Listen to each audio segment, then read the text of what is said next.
विद्यार्थी मित्रों, छेल्ला लेक्चरमां वधाराना स्वाध्यायना बे दाखला आपणे गणेला 7.13 અને 14 एवा ज बे दाखला बीजा छे 7.15 અને 7.16 पण ए 7.13 हतो एमनी अंदर अवरोध अने इंडक्टर हतो। अहींया केपेसिटर अने अवरोध छे एटले इंडक्टर नथी, एनी जग्याए केपेसिटर छे एटले आरसी परिपथ छे। पेलो एलआर परिपथ हतो। प्राप्ति स्थानना वोल्टेज ते आ 240 आपेला हता, अहींया 110 वोल्ट छे पण आ पण आरएमएस मूल्य छे। प्राप्ति स्थानना वोल्टेज छे कयुं मूल्य छे? आरएमएस मूल्य छे। એટલે આ આરએમએસ મૂલ્ય આપણને આપ્યું છે, મહત્તમ મૂલ્ય નથી। 50 હર્ટ્ઝ ને બદલે 60 હર્ટ્ઝ ની આવૃત્તિ આપી છે। તો આ પ્રશ્નની અંદર પણ મહત્તમ પ્રવાહ અને મહત્તમ વોલ્ટેજ અને મહત્તમ પ્રવાહ વચ્ચેનો કડા તફાવત શોધવાનો, બરાબર। તો જો પહેલા તો આપણે મહત્તમ વોલ્ટેજ શોધી કાઢીશું। परिपथमां महत्तम वोल्टेज केटलो हशे? आरएमएस वोल्टेज छे एने √2 वडे गुणीए એટલે મહત્તમ મળી જાય, બરાબર। એટલે મહત્તમ વોલ્ટેજ Vm બરાબર √2 * V એટલે √2 ગુણ્યા 110 એટલે આ જવાબ જે આવે એ મહત્તમ વોલ્ટેજ આપણને મળશે।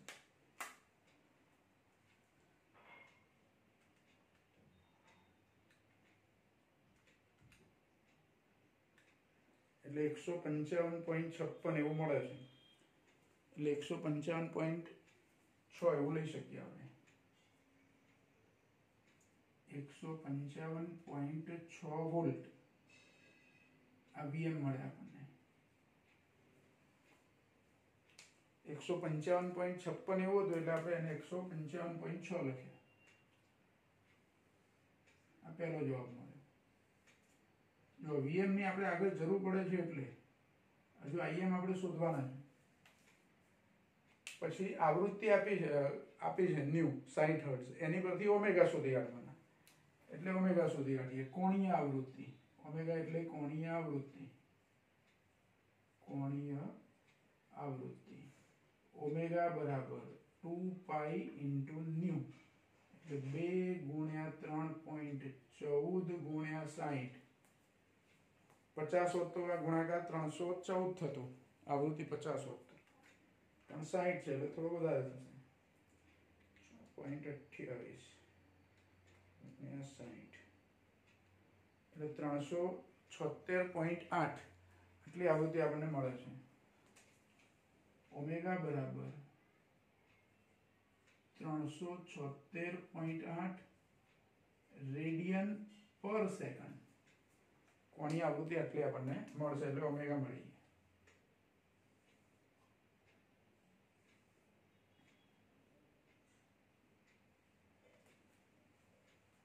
જો હવે આપણે ઇમ્પિડન્સ શોધવો છે, કારણ કે આઈએમ શોધવા માટે Vm/Z લેવાનું છે એટલે Z શોધવો છે। Z શોધવા માટે કેપેસિટિવ રિએક્ટન્સ એટલે XC ની જરૂર પડશે। શાની જરૂર પડશે? XC। તો આપણે પહેલા XC શોધી કાઢીએ।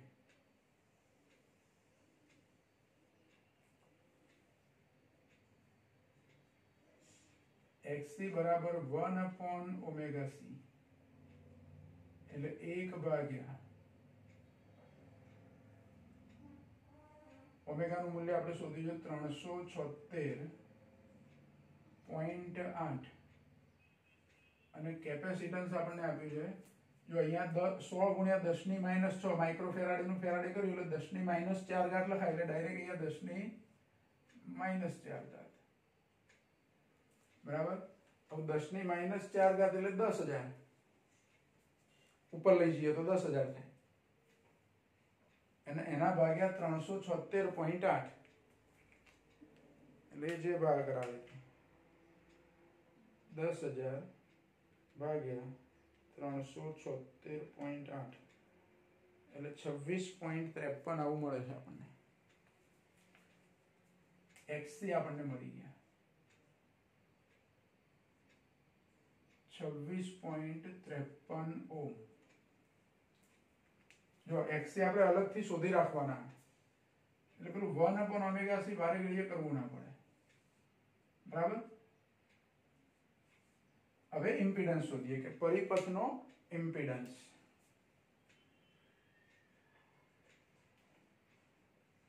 પરિપથનો ઇમ્પિડન્સ. ઇમ્પિડન્સનું સૂત્ર કયું? તો z બરાબર √r² plus xc minus xl whole square. પણ અહીંયા ઇન્ડક્ટર તો છે ને એટલે xl લેવાના નહીં, એટલે xc². એટલે √r² plus xc². Impedance z બરાબર √r²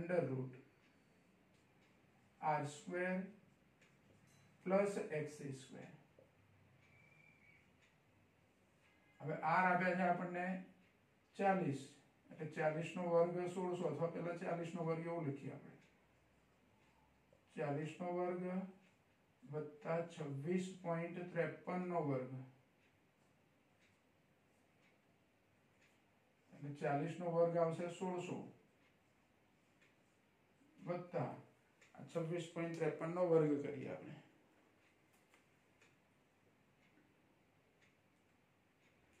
જો અહીંયા 26.53 પછી એક મોટી સંખ્યા છે 9, એટલે આપણે આને 26.54 લખીએ, એટલે આગળ આપણે જવાબમાં કોઈ ગડબડ ના થાય. બરાબર? હવે 26.54 એનો વર્ગ કરવાનો છે, એટલે 704.37. 704.37. પછી આ બેનો સરવાળો કરીને વર્ગમૂળ, એટલે પ્લસ 1600 અને એનું વર્ગમૂળ, એટલે 48 જવાબ આવે છે. કેટલો જવાબ આવે છે? 48. એટલે z આપણને આટલા મળશે. આ બેનો સરવાળો કરીને વર્ગમૂળ લઈએ તો જવાબ આપણને કેટલો મળે છે? 48. એટલે ઇમ્પિડન્સ મળી ગયો આપણને.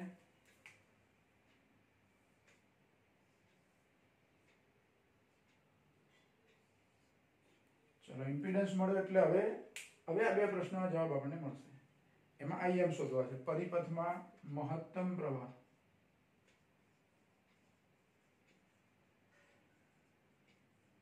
મહત્તમ પ્રવાહ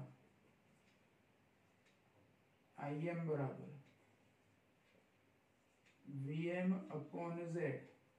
Vm આપણે શોધી કાઢ્યા 155.6 ભાગ્યા z એટલે કેટલા? 48. એટલે IM મળી જશે આપણને, મહત્તમ પ્રવાહ મળશે 155.6 ભાગ્યા 48, એટલે 3.24 મળે છે આપણને. એટલે પ્રવાહનું મૂલ્ય 3.24 એમ્પિયર. આ મહત્તમ પ્રવાહ થયો, ધ્યાન રાખો. RMS પ્રવાહ પૂછ્યો હોત તો RMS વોલ્ટેજ 110 છે, એના ભાગ્યા 48 કરવાના, એટલે અહીંયા 110 ભાગ્યા 48 કરવાના. RMS પ્રવાહ પૂછ્યો હોય તો. અહીં મહત્તમ પ્રવાહ હતો, એટલે મહત્તમ વોલ્ટેજને z વડે આપણે ભાગ્યા.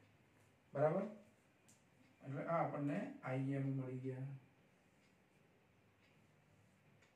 જો સૂત્રો યાદ હોય, ખબર હોય આપણને બધા સૂત્રો, તો ફટાફટ ગણતરી થઈ જાય એવા દાખલા છે. બરાબર? ચલો, હવે સમય તફાવત શોધવા માટે કયા તફાવતની જરૂર પડે? વોલ્ટેજ અને પ્રવાહ વચ્ચેનો કયા તફાવત શોધી કાઢીએ આપણે પહેલા. એટલે કયા તફાવત tan phi બરાબર xc/r. પેલામાં xl/r લીધું હતું, એટલે કે ઓમેગા l/r હતું. અહીંયા xc/r એટલે કે 1/ωc/r એવું લખાય, પણ આપણે xc જ લખવાના આવે દરેક જગ્યાએ. બરાબર? તો xc/r માં xc આપણી જોડે કેટલા છે? તો 26.54 ભાગ્યા r કેટલા છે? તો 40. એટલે આ tan phi મળશે આપણને. એટલે tan phi બરાબર 26.54 ભાગ્યા 40.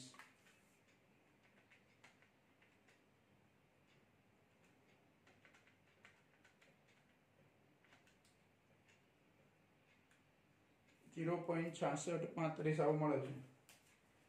0.6635. તો phi કેટલા થાય? નેચરલ tan નો જોવાનું. તમે જો log ટેબલ હોય તો log ટેબલ લઈ લો, અને log ટેબલ માંથી જુઓ હું અહીંયા ડાયરેક્ટ જોઈને લખું છું એટલે તમારે ખાલી જોવાનું એવું નહીં, તમારી જોડે લોગ ટેબલ છે, એ લોગ ટેબલમાં આ મૂલ્યના અનુરૂપ નેચરલ ટેનમાં ખૂણો શોધવાનો જાતે ટ્રાય કરવાનો, શીખવાનું છે તમારે, બરાબર. એટલે 0.66 નેચરલ ટેનમાં લેવાના અને ઉપર જ્યારે જ્યારે લોગ ટેબલનો ઉપયોગ કરો ત્યારે ઉપર ટાઇટલ જોઈ લેવાનું કે શામાં જુઓ છો તમે. tan phi શોધતા હોય એટલે નેચરલ ટેન્જેન્ટમાં જોવું પડે, અને સાઇન માટે ખૂણો શોધતા હોય તો નેચરલ સાઇનમાં જોવું પડે. તો નેચરલ ટેન્જેન્ટની અંદર 0.66 6535 છે આપણી જોડે. એટલે જો 66 19 આપ્યા છે અને 19 ને બદલે 35 કરવા હોય તો બીજા 16 ઉમેરવા પડે એટલે 17 છે આપણી જોડે અહીંયા. તો 30 ને 17 34 33 ડિગ્રી 34 મિનિટ એવું થાય. આ ખૂણો આપણને એટલો મળે, phi બરાબર 33 ડિગ્રી 34 મિનિટ. આને મારે પોઈન્ટમાં લખવું હોય તો 34 ને 60 વડે ભાગીને પોઈન્ટમાં કન્વર્ટ કરી દેવાના.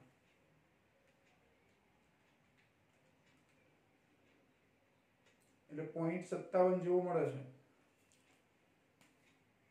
એટલે 33.57 આવું લખી શકું. 33.57 અથવા 56 પછી 5 6 6 6 6 6 એવું મળે છે, એટલે આપણે 57 લખ્યું. આટલા ડિગ્રી.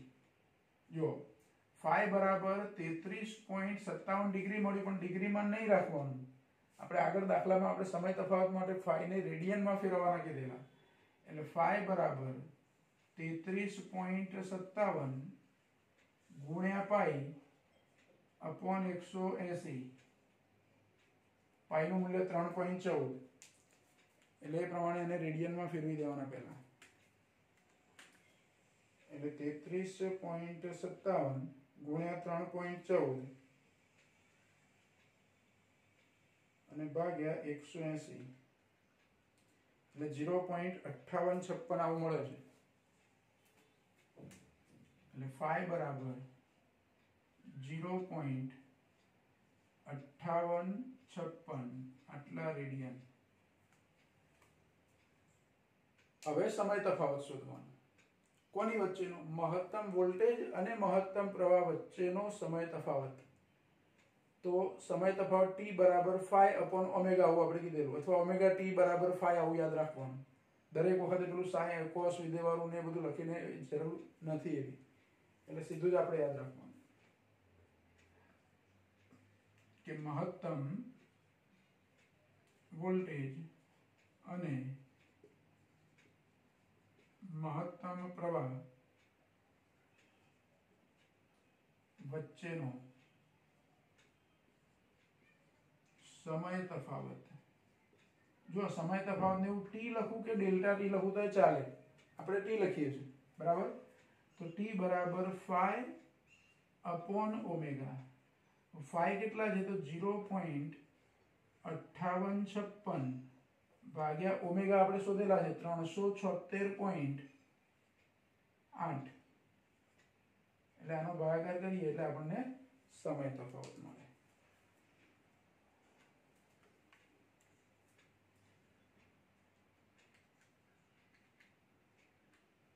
.5856 ભાગ્યા 376.8 એટલે 1.55 ગુણ્યા 10⁻³ આવું મળે છે આપણને. 1.55 ગુણ્યા 10⁻³ સેકન્ડ, અથવા 1.55 મિલી-સેકન્ડ. 10⁻³ છે એટલે શું લખી શકો તમે? મિલી-સેકન્ડ આવું પણ લખી શકો કે t બરાબર 1.55 મિલી-સેકન્ડ.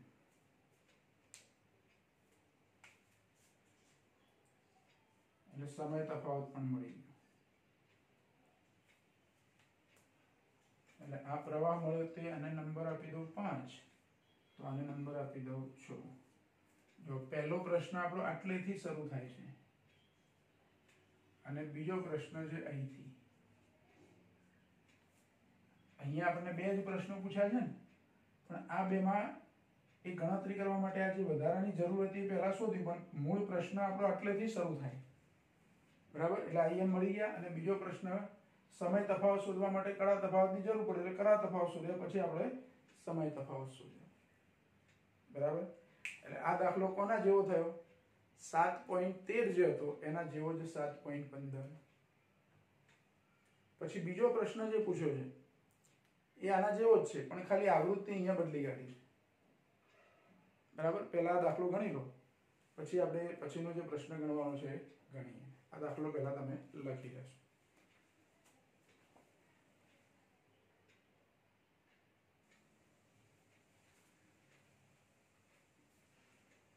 જો હવે સ્વાધ્યાયનો દાખલા નંબર 7.16, એમાં ફરક શું છે? તો 7.15 ની જ રકમ છે, પણ આ આવૃત્તિ બદલી કાઢી છે. 7.15 માં જે આવૃત્તિ આપણને 60 હર્ટ્ઝ આપી છે એને બદલે અહીંયા આવૃત્તિ આપણને 12 કિલો હર્ટ્ઝ આપી છે, એટલે 12 ગુણ્યા 10⁻³ હર્ટ્ઝ. ધ્યાન રાખો, આવૃત્તિ વધારી દીધી એટલે ઉચ્ચ આવૃત્તિ આપી. આપણે દાખલા નંબર 7.14 ગણેલો એના જેવો દાખલો છે કે આટલી ઉચ્ચ આવૃત્તિ આ પરિપથ માટે લાગુ પાડવામાં આવે એટલે સપ્લાય વોલ્ટેજ 110 નો છે, પણ એની આવૃત્તિ 12 કિલોહર્ટ્ઝ લીધી. તો પ્રશ્નમાં જો આપણને કીધું છે, જેવું 7.14 માં કીધું હતું એ અહીંયા શું કીધું છે? 7.16 જુઓ તમે બુકમાં, કે સ્વાધ્યાય 7.15 માં પરિપથ સાથે 110 વોલ્ટ 12 કિલોહર્ટ્ઝ નો સ્રોત જોડવામાં આવે તો A અને B ના જવાબો મેળવો. A અને B ના એટલે 7.15 માં જે IM અને T શોધેલા એ શોધવાના, એ બે તો શોધવાના જ છે. વધારામાં શું કીધું છે કે ખૂબ જ ઊંચી આવૃત્તિએ કેપેસિટર એ વાહક બને છે. ઇન્ડક્ટર શું હતું ઉપરના પ્રશ્નમાં જુઓ 7.14 માં, કે ખૂબ જ ઊંચી આવૃત્તિએ પરિપથમાં રહેલ ઇન્ડક્ટર ખુલ્લા પરિપથની માફક વર્તે છે. ખુલ્લો પરિપથ એટલે ઓપન સર્કિટ કન્ડિશન, જાણે કે પરિપથમાં પ્રવાહ જ પસાર ના થવા દે, બ્લોક કરી દે છે. કેપેસિટર વાળા પરિપથમાં એનાથી ઊંધું. ઊંધું મતલબ કે 12 કિલોહર્ટ્ઝ જેટલી ઉચ્ચ આવૃત્તિ લાગુ પાડી હોય તો કેપેસિટર એક વાહક તરીકે વર્તે છે, એટલે પરિપથમાં પ્રવાહનું મૂલ્ય વધી જાય છે, કેપેસિટરનો અસરકારક અવરોધ ઓછો થઈ જાય છે. અને બીજો પ્રશ્ન છે કે ડીસી પરિપથમાં સ્થાયી અવસ્થા પછી કેપેસિટરની વર્તણૂકની સરખામણી આ વર્તણૂક સાથે કરો. એટલે કે ડીસી સપ્લાય જો આપ્યો હોય આ કેપેસિટરને તો કેપેસિટર કેવી રીતે વર્તે એની પણ આપણે ચર્ચા કરવાની છે. તો અહીંયા જુઓ, ખાલી આવૃત્તિ આપણે બદલી કાઢી. 7.15 માં 60 હર્ટ્ઝ હતી, એને બદલે 12 કિલો હર્ટ્ઝ કરી દીધી. સપ્લાય વોલ્ટેજમાં RMS વોલ્ટેજ આપ્યા છે 110, એ તો એના જ છે, એટલે મહત્તમ વોલ્ટેજ પણ એનો જ રહેશે 155.6 √2V લઈએ. એટલે આવૃત્તિ હવે શોધીએ. આવૃત્તિ પરથી કોણીય આવૃત્તિ શોધીએ કે કોણીય આવૃત્તિ કેટલી મળશે આપણને. તો ઓમેગા બરાબર 2 પાઈ ન્યુ, એટલે 2 ગુણ્યા 3.14. હવે અહીંયા આવૃત્તિ આપી છે આપણને 12 કિલોહર્ટ્ઝ, એટલે 12 ગુણ્યા 10⁻³ હર્ટ્ઝ. એટલે આ બધાનો ગુણાકાર કરી અને કોણીય આવૃત્તિ મળશે આપણને. એટલે 6.28 2 ગુણ્યા 3.14 એટલે અને ગુણ્યા 12 એટલે 75.36 ગુણ્યા 10⁻³ એટલે ઓમેગા બરાબર 75.36 ગુણ્યા 10⁻³ અથવા 7 પોઈન્ટ કરી દઉં, 7.54 લખી શકું. 7.536 એટલે 7.54 લખું તો 10⁻⁴ થઈ જાય, એવું લખીએ આપણે. આમ તો ચાલે. 7.54 ગુણ્યા 10⁻⁴ આટલા રેડિયન પર સેકન્ડ. કોણીય આવૃત્તિ છે એટલે એનો એકમ શું આવશે? રેડિયન પર સેકન્ડ. જો ઓમેગાનું મૂલ્ય આપણને ઘણું વધારે મળ્યું. હવે આગળની જે ગણતરીઓ કરી, ગણતરીઓ તો એની એ કરવાની, ખાલી જવાબો બદલાશે આપણા. એટલે પહેલા XC શોધી કાઢીએ આપણે. 1/ωc એટલે XC. એટલે પહેલા આપણે શોધીએ XC બરાબર 1/ωc. એટલે 1 ભાગ્યા ઓમેગા કેટલા હતો? 7.54 ગુણ્યા 10⁴ ગુણ્યા કેપેસિટન્સ કેટલું? તો 10⁻⁴ એટલે આ ઘાત જતી રહેશે એટલે 1/7.54 આટલો અવરોધ આપણને અસરકારક અવરોધ મળે કેપેસિટરમાં. કેપેસિટિવ રિએક્ટન્સ 1/7.54 એટલે 0.1326 આવું મળે છે.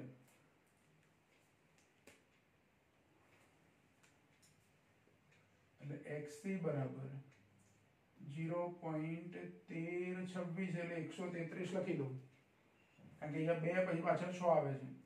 આટલા ઓમ.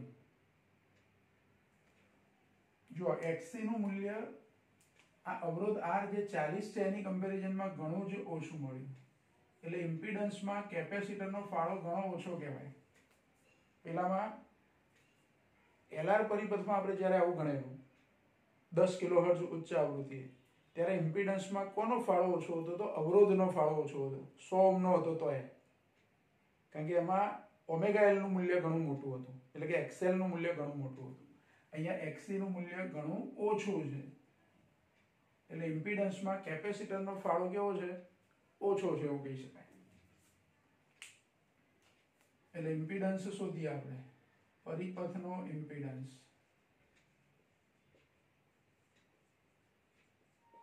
કયું સૂત્ર વાપરવું ઇમ્પિડન્સનું? તો √R² પ્લસ XC². ઇમ્પિડન્સનું આ સૂત્ર છે આપણી જોડે RC પરિપથમાં. √R² plus XC². R એટલે 40, 40 નો વર્ગ વત્તા 0.133 નો વર્ગ એટલે વર્ગમૂળમાં 1600 પ્લસ 0.133 નો વર્ગ કરવાનો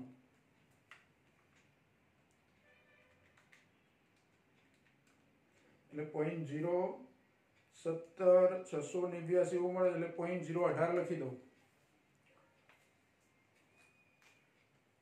વર્ગ કરીએ તો 0.018. જુઓ આ 1600 ની સામે આ મૂલ્ય કેવું અવગણી શકીએ એવું.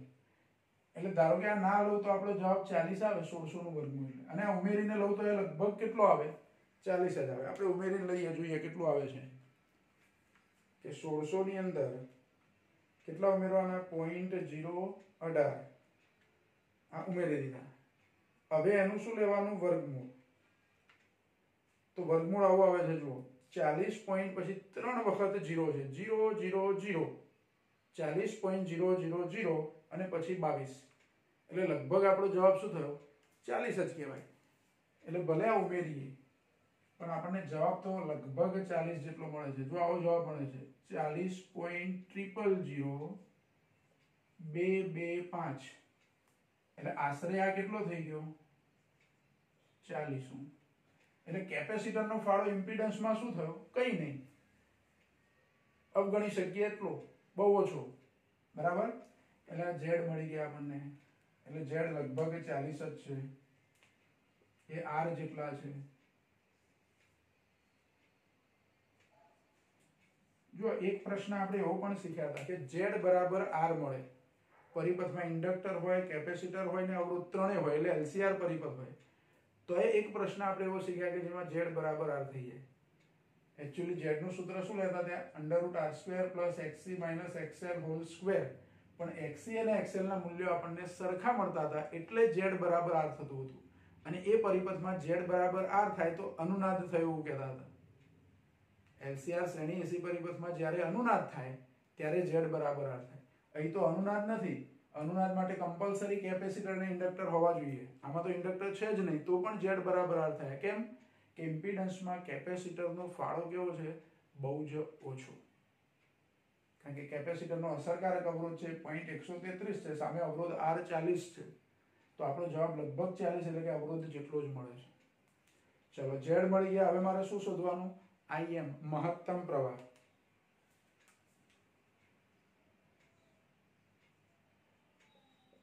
એટલે મહત્તમ પ્રવાહ પરિપથમાં મહત્તમ પ્રવાહ IN બરાબર Vm upon Z. Vm કેટલા? તો 155.6 155.6 ભાગ્યા R કેટલા? 40. એટલે 155.6 ભાગ્યા 40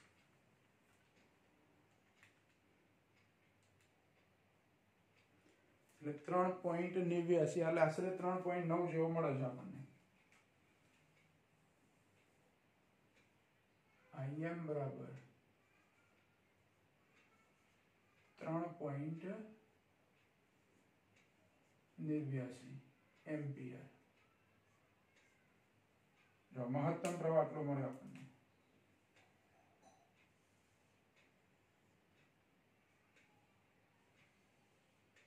આ પ્રવાહ કોને અનુરૂપ મળ્યો?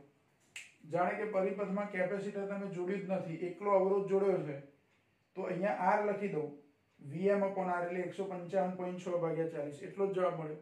એટલે જાણે કે પરિપથમાં કેપેસિટર જોડ્યું જ નથી. કેપેસિટર વાહક તરીકે પ્રવાહનો વિરોધ કરતું નથી, કેમ કે કેપેસિટરનો અસરકારક અવરોધ કેવો છે? અવગણી શકાય એટલો ઓછો છે. એટલે એમાંથી પ્રવાહ સહેલાઈથી શું થયો? પસાર થઈ ગયો કેપેસિટરમાંથી. ચલો હવે સમય તફાવત શોધવો છે. એના માટે કળા તફાવત શોધવો પડે. કળા તફાવતમાં tan phi બરાબર સૂત્ર કયું? xc upon r. xc જુઓ, xc કેટલા શોધ્યા? 0.133 ભાગ્યા r કેટલા? 40. એટલે tan phi મળશે આપણને 0.133 ભાગ્યા 40 એટલે 3.325 ગુણ્યા 10⁻³ આવશે. 3.325 ગુણ્યા 10⁻³. હવે આવું મળ્યું એનો મતલબ કે 0. આની આગળ કેટલા? 3 0, 1 2 3 અને પછી 33 25 બરાબર. આ શું મળ્યું આપણને? phi મળ્યા. સોરી, આ tan phi મળ્યા. એટલે હવે આપણે શોધવાના phi. હવે 0 પછી 3 0 અને દશાંશના પછી તો ખરેખર મારે ટોટલ નેચરલ tan જોતા હોય ત્યારે કેટલા આંકડા લેવાના? દશાંશના પછી કેટલા આંકડા લઈએ છીએ આપણે નેચરલ tan? લોગ ટેબલનો ઉપયોગ કરીએ ત્યારે તો દશાંશના પછી 4 આંકડા. હવે પાંચમો આંકડો 5 કરતા નાનો છે કે મોટો? તો નાનો. એટલે આ 3 આંકડા પાછળના મારે દૂર કરવા હોય તો આગળ કોઈ ફરક પડવાનો નથી. એટલે 0.0003 એને અનુરૂપ નેચરલ ટેન્જેન્ટમાં કેટલો ખૂણો છે જોઈએ, ટ્રાય કરીએ આપણે મળે છે કે નહીં. તો નેચરલ ટેન્જેન્ટ એનું ટેબલ તમે કાઢો. આ જોજો લોગ ટેબલમાં ખાસ તમે. નેચરલ ટેન્જેન્ટમાં શરૂઆતમાં તમે જુઓ 0 ડિગ્રી અને 6 મિનિટની અંદર જે મૂલ્ય આપ્યું છે એ 0017 છે. એટલે 0.0017 એવું છે. આટલું આપ્યું છે 0.0017 કેટલામાં? 0 ડિગ્રી 6 મિનિટમાં. પણ આપણી જોડે તો ખાલી 3 જ છે, આટલું જ મૂલ્ય છે 0.0003. અને આની પહેલા આ જે મૂલ્ય આપ્યું છે તમે ડિગ્રીમાં જુઓ, આવું ખાનું જુઓ, ડિગ્રી બરાબર. ડિગ્રીમાં 0 ડિગ્રીની સામે પહેલું 0.0000 આપ્યું છે, પછી 0.0017 આપ્યું છે, આ 6 મિનિટમાં આપ્યું છે અને આ 0 મિનિટમાં આપ્યું છે. પછી આગળ બીજા મૂલ્યો આપ્યા છે. હવે અહીં તો 0 0 છે, પહેલું ખાનું લેવા જવું તો ડાયરેક્ટ 17 આવે છે, ના ચાલે. એટલે મીન ડિફરન્સમાં જોવાનું પાછું. મીન ડિફરન્સમાં મને કોઈ જગ્યાએ 3 આપ્યા છે કે નહીં એ જોઈ લઈએ. મીન ડિફરન્સમાં આપણે જોઈએ કે 3 આપ્યા છે આપણને નેચરલ ટેન્જેન્ટમાં 0 ની સામે. તો 3 આપ્યા છે 1 મિનિટમાં. એટલે અહીંયા મીન ડિફરન્સમાં 0.0003 આવું મળે. આમ તો એકચ્યુઅલી 3 લખેલા છે પણ ઉપર 1 મિનિટ છે, પણ આને મારે આ 3 લખ્યા છે અને શું ગણવાનું? 0.0003 એટલે આ મૂલ્ય મળ્યું મને કેટલી મિનિટમાં તો 1 મિનિટમાં એટલે phi મને કેટલા મળે તો 0 ડિગ્રી 1 મિનિટ अब 0 ડિગ્રી 1 મિનિટ એટલે કશું ના કહેવાય કારણ કે આને હું 60 વડે ભાગું 1 મિનિટને 60 વડે ભાગું તો પોઈન્ટમાં ડિગ્રી લખી શકું 1/60 એટલે 0.017 આવું મળે મને 0.016 એવું મળે છે અને પાછળ 6 આવે છે એટલે 0.017 ડિગ્રી આ phi મળ્યા પણ શામાં મળ્યા ડિગ્રીમાં આને પાછું રેડિયનમાં ફેરવવાનું એટલે phi બરાબર 0.017 ગુણ્યા પાઈ એટલે કે 3.14 ભાગ્યા 180 એટલે આજુ નાનું થઈ જશે અવગણી શકાય એટલું થઈ જાય લગભગ શૂન્ય થઈ જાય ધ્યાન રાખવાનું 0.017 ગુણ્યા 3.14 અને ભાગ્યા 180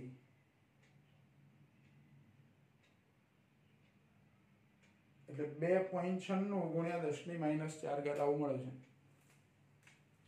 આ જવાબ આટલો મળે છે 2.96 ગુણ્યા 10⁻⁴ એટલે 0.0000296 રેડિયન એટલે આ લગભગ 0 રેડિયન ગણાય લગભગ એમ આમ તો અહીં જ મારે લગભગ 0 એવું કહી દેવાનું 0.0003 મળે આપણને એ લગભગ 0 જ કહેવાય અને tan 0 આ tan phi બરાબર 0 મળે એટલે phi બરાબર 0 થાય એટલે અહીંથી બધું 0 થઈ જાય પણ આપણે આટલે આવીને 0 લખ્યું આપણે જોવું હતું કે શું મળે છે તો કઈ બહુ જાજુ મૂલ્ય આપણને મળતું નથી બહુ વધારે મૂલ્ય મળતું નથી અહીંથી જો એવું કહી શક્યો હોત કે tan phi 0.0003325 મળે છે એટલે લગભગ 0 એટલે phi 0 થઈ જાય phi 0 થઈ જાય એટલે રેડિયનમાં 0 ને ગમે તે સંખ્યા વડે ગુણ્યો એટલે 0 જ થઈ જાય એટલે લગભગ 0 રેડિયન કહેવાય અને ધારો કે આટલા રેડિયન હોય તો તમે t શોધો તો કેટલા મળે ઓમેગા તો બહુ મોટા છે હું આ મૂલ્ય લઈને t શોધું જુઓ આપણે એ પણ કરીએ કે કેટલું મળે છે આપણને સમય તફાવત વોલ્ટેજ અને પ્રવાહ મહત્તમ વોલ્ટેજ અને પ્રવાહ વચ્ચેનો સમય તફાવત આમ તો જો phi બરાબર 0 લઈ લઈએ આપણે હું phi બરાબર 0 લઈ લઉં તો સમય તફાવત t બરાબર phi upon ઓમેગા phi 0 છે એટલે સમય તફાવત શું મળ્યો શૂન્ય મળ્યો એટલે વોલ્ટેજ અને પ્રવાહ સમાન કળામાં છે એવું થયું પણ ધારો કે એવું ગણું તો કેટલું થાય અહીંયા આપણને phi આટલા મળે છે એવું લીધું આપણે ધારો કે આ phi મળે phi 0 ના લો ને આટલા લો તો શું થાય જુઓ તો સમય તફાવત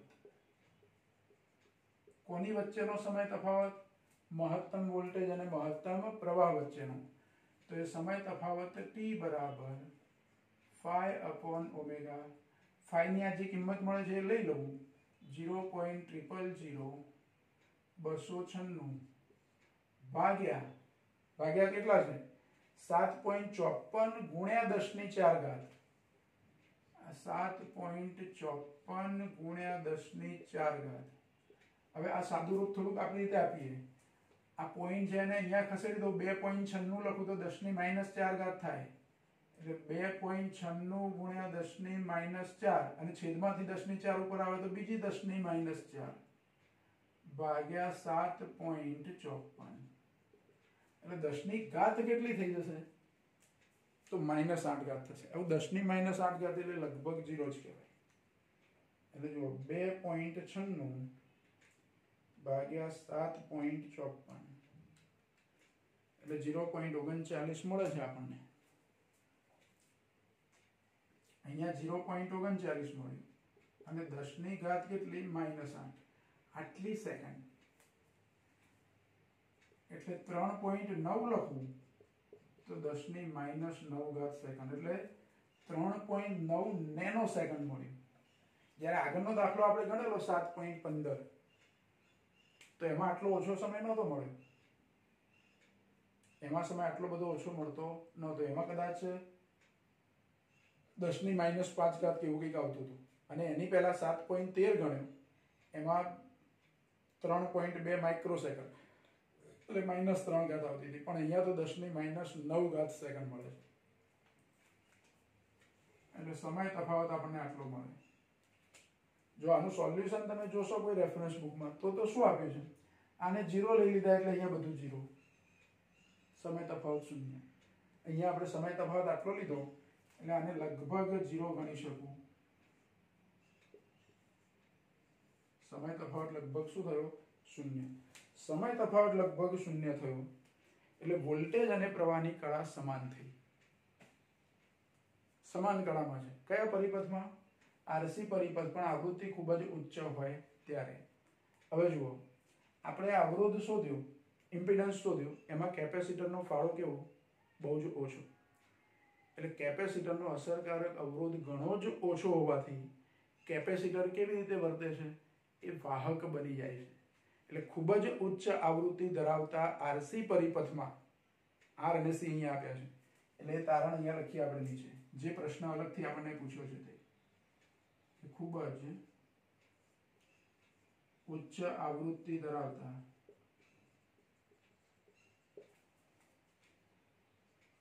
આરસી પરિપથમાં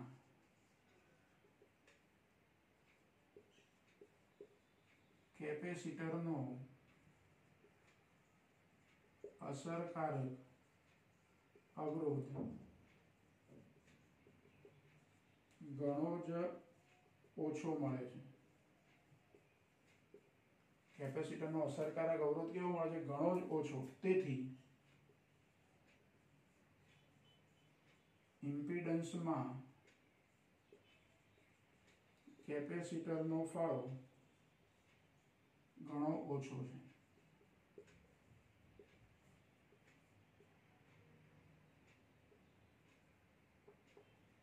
ઘણો ઓછો છે. તેથી કેપેસિટર વાહક તરીકે વર્તે છે. એટલે પરિપથમાં એની કોઈ ખાસ અસર નથી. એમ જાણે કે અવરોધ છે જ નહીં પરિપથમાં, કેપેસિટરનો અસરકારક અવરોધ, એવી રીતે કેપેસિટર વર્તે છે. પછી બીજો પ્રશ્ન હતો કે કેપેસિટરને ડીસી સપ્લાય આપ્યો હોય તો શું થાય? અહીંયા આપણે ડીસી સપ્લાય આપીએ તો શું થાય? જો કેપેસિટરને ડીસી સપ્લાય આપવામાં આવે તો સ્થિર સ્થિતિમાં, જો અહીંયા સ્થિર સ્થિતિ એનો મતલબ શું કે ડીસી સપ્લાય આપ્યો એટલે કેપેસિટર ધીરે ધીરે ચાર્જ થઈ જવાનું, ફૂલ્લી ચાર્જ થઈ જાય એટલે પછી પરિપથમાં સ્થિર સ્થિતિ આવી ગઈ. કેટલો સમય લાગે? તો બહુ ઓછો સમય, સેકન્ડ બી ના લાગે. જેવી સ્વિચ પાડો એટલે તરત કેપેસિટર ચાર્જ થઈ જાય. સેકન્ડ તો શું, સેકન્ડનો કેટલામો નાનો ભાગ થાય, એટલા સમયમાં કેપેસિટર ચાર્જ થઈ જાય, સ્થિર સ્થિતિ થઈ ગઈ. મતલબ કે હવે કેપેસિટર ફૂલ્લી ચાર્જ થઈ ગયું, પછી પરિપથમાં પ્રવાહને શું કરે? બ્લોક કરી દે. એટલે કેપેસિટરને ડીસી સપ્લાય આપવામાં આવે તો સ્થિર સ્થિતિમાં દોલનો ના થાય, એટલે ઓમેગા બરાબર 0 થઈ જાય. ઓમેગા 0 થાય તો XC કેટલા થાય? ઓમેગા બરાબર 0 થઈ જાય તો 1/0 ઇન્ટુ C, એટલે 1/0 એટલે અનંત.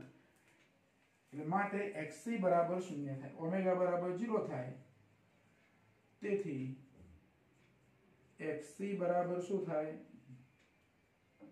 XC 0 નહીં, સોરી, ઓમેગા 0 થાય એટલે XC 1/0 એટલે અનંત.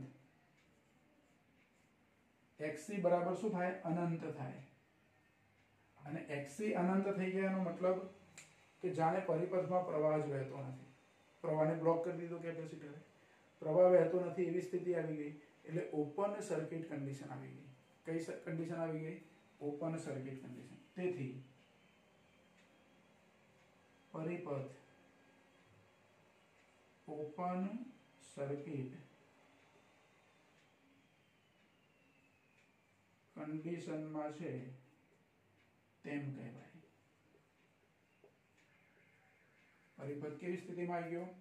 ઓપન સર્કિટ કન્ડિશનની સ્થિતિમાં. એટલે જો આ દાખલો પેલા 7.13 14 હતો એના ટાઈપનો દાખલો થયો, પણ એમાં શું હતું, એમાં ઇમ્પિડન્સ, ઇન્ડક્ટર અને અવરોધવાળા પરિપથમાં ઇમ્પિડન્સ શોધવામાં અવરોધનો ફાળો નહીવત હતો. મોટા ભાગનો અવરોધ એ એક્સેલ હતો, એના જેટલો લગભગ મળતો હતો. પછી એવું કરીએ એટલે અહીંયા કેપેસિટર ઉચ્ચ આવૃત્તિ ધરાવતો પરિપથ છે, એને બદલે ઇન્ડક્ટર ઉચ્ચ આવૃત્તિ ધરાવતા પરિપથ સાથે જોડ્યું હોય તો આનાથી ઉલટું, કેપેસિટર વાહક તરીકે વર્તે છે, એને બદલે ઓપન સર્કિટ કન્ડિશન આવી જાય. ઇન્ડક્ટર ઓપન સર્કિટ કન્ડિશનની પરિસ્થિતિ ઊભી કરે એસી સર્કિટ હોય ત્યારે. પછી ડીસીમાં એનાથી ઊંધું પાછું, ઓમેગા 0 થાય એટલે એક્સએલ 0 થઈ જાય, એક્સએલ 0 થાય એટલે ઇન્ડક્ટર વાહક બની જાય. અહીં ડીસી પરિપથમાં કેપેસિટર જોડીએ તો કેપેસિટર છે એ ઓપન સર્કિટ કન્ડિશન એટલે પરિપથમાં પ્રવાહને બ્લોક કરી દે છે. કેપેસિટરને ડીસી સપ્લાય સાથે જોડીએ તો પરિપથમાં પ્રવાહને બ્લોક કરી દે છે.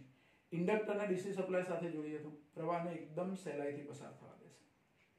એટલે બેના તારણો વિરોધાભાસી છે, ઉલટ-સુલટ તારણો છે. બરાબર? ચલો પહેલા દાખલો ગણી લેશો, પછી બીજો દાખલો આપણે ગણીએ.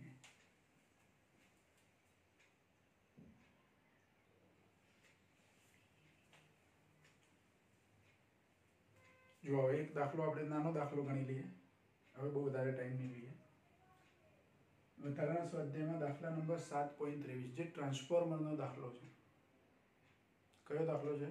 ટ્રાન્સફોર્મરનો. હવે એમાં પ્રશ્ન એવો પૂછ્યો કે એક ટ્રાન્સફોર્મરમાં પ્રાઇમરી કોઇલમાં આટાની સંખ્યા 4000 છે. સ્ટેપ ડાઉન ટ્રાન્સફોર્મર કીધું છે. સ્ટેપ ડાઉન ટ્રાન્સફોર્મરના પ્રાઇમરી કોઇલની અંદર એટલે કે પ્રાથમિક ગૂંચળાની અંદર 4000 આટા છે. પ્રાથમિક ગૂંચળાને આપવામાં આવતો સપ્લાય વોલ્ટેજ ઇનપુટ 2300 વોલ્ટ છે. સેકન્ડરી કોઇલમાંથી આઉટપુટ વોલ્ટેજ 230 વોલ્ટ મેળવવો હોય તો સેકન્ડરી કોઇલના આટાની સંખ્યા કેટલી? એટલે ઇનપુટ વોલ્ટેજ આપણને 2300 વોલ્ટ આપ્યો છે અને પ્રાઇમરીને ઇનપુટ આપવામાં આવે, પ્રાઇમરી કોઇલને. ટ્રાન્સફોર્મરની થિયરી આપણે શીખ્યા છે. તો પ્રાઇમરી કોઇલમાં આટાની સંખ્યા 4000 છે. હવે એ સ્ટેપ ડાઉન ટ્રાન્સફોર્મર છે એટલે વોલ્ટેજ ઘટી જાય.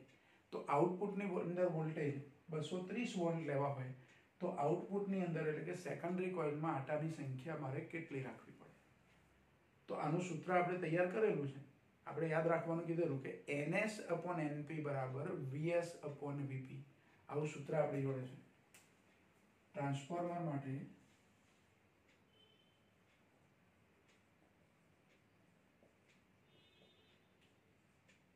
NS/NP બરાબર VS/VP. આવું સૂત્ર છે. બસ આમાં કિંમતો મૂકી દેવાની. 3 કિંમત આપી છે અને ચોથી શોધવાની છે. NS શોધવાના છે એટલે આ મૂલ્ય મારે શોધવાનું છે એટલે NS ને કરતા બનાવી દેવાના.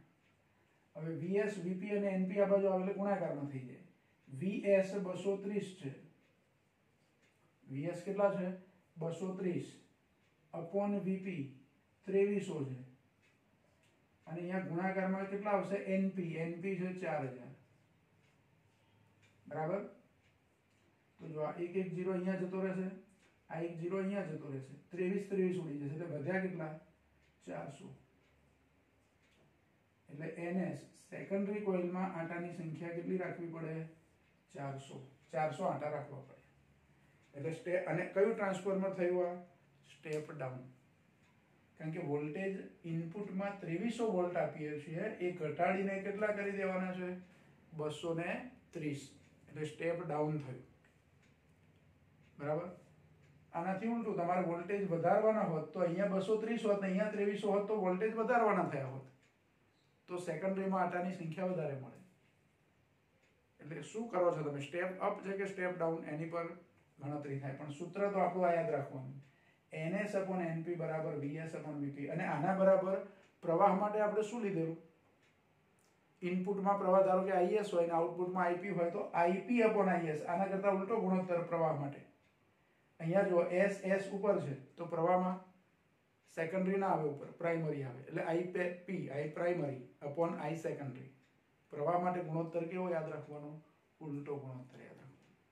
કોઈ પ્રશ્નમાં આપણને વોલ્ટેજ અને પ્રવાહ એના સંબંધો પૂછ્યા હોય તો આની જરૂર ના પડે મને. ઇનપુટ વોલ્ટેજ આપ્યો છે, આઉટપુટ વોલ્ટેજ આપ્યો છે.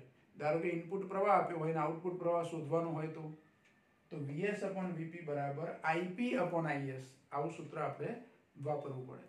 એવા દાખલા પણ આવે આપણે ગણવાના. MCQ માં પણ આ ટાઈપનો પ્રશ્ન. હવે જો આ પ્રશ્ન કેટલા માર્કનો છે? 1 માર્કનો. MCQ માં આવો પ્રશ્ન પૂછી શકાય. બરાબર? તો આજનું કામ અહીંયા આપણે સ્ટોપ કરીએ છીએ.